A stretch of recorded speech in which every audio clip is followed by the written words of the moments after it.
માળિયાહાટીના સ્વામિનારાયણ મંદિર ખાતે આંતરરાષ્ટ્રીય મહારક્તદાન કેમ્પનું ભવ્ય આયોજન કરાયું છે। વડતાલ સ્વામિનારાયણ મંદિર 200 વર્ષ શતાબ્દી મહોત્સવ અને વડતાલ ગાદીના આચાર્ય અજેન્દ્ર પ્રસાદ મહારાજના પ્રાગટ્યના 75 વર્ષ અમૃત મહોત્સવ નિમિત્તે ભાવિ આચાર્ય નુગેન્દ્ર પ્રસાદ મહારાજના માર્ગદર્શનથી માળિયાહાટીના સ્વામિનારાયણ મંદિર ખાતે મહારક્તદાન કેમ્પ યોજાયો હતો। સ્વામિનારાયણ સંપ્રદાય દ્વારા આંતરરાષ્ટ્રીય મહારક્તદાન કેમ્પ 115 ઉપરાંત વિવિધ સ્થળોએ કેમ્પ યોજાયો હતો। આ કેમ્પમાં સામાજિક સંસ્થાના આગેવાન, રાજકીય આગેવાનો અને હરિભક્તોએ લાભ લીધો હતો। આ કેમ્પને સફળ બનાવવા હરિભક્તોએ ભારે જહેમત ઉઠાવી હતી। જેકેએસ ન્યૂઝ ગુજરાતી સાથે પ્રતાપ સિસોદિયા, માળિયાહાટીના।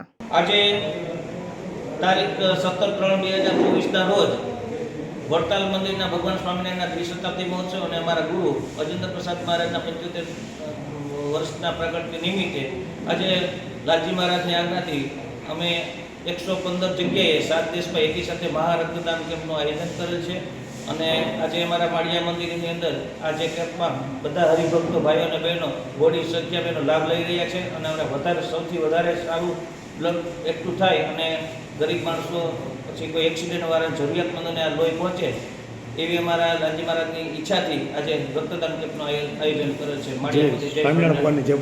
સ્વામિનારાયણ ભગવાનની જય।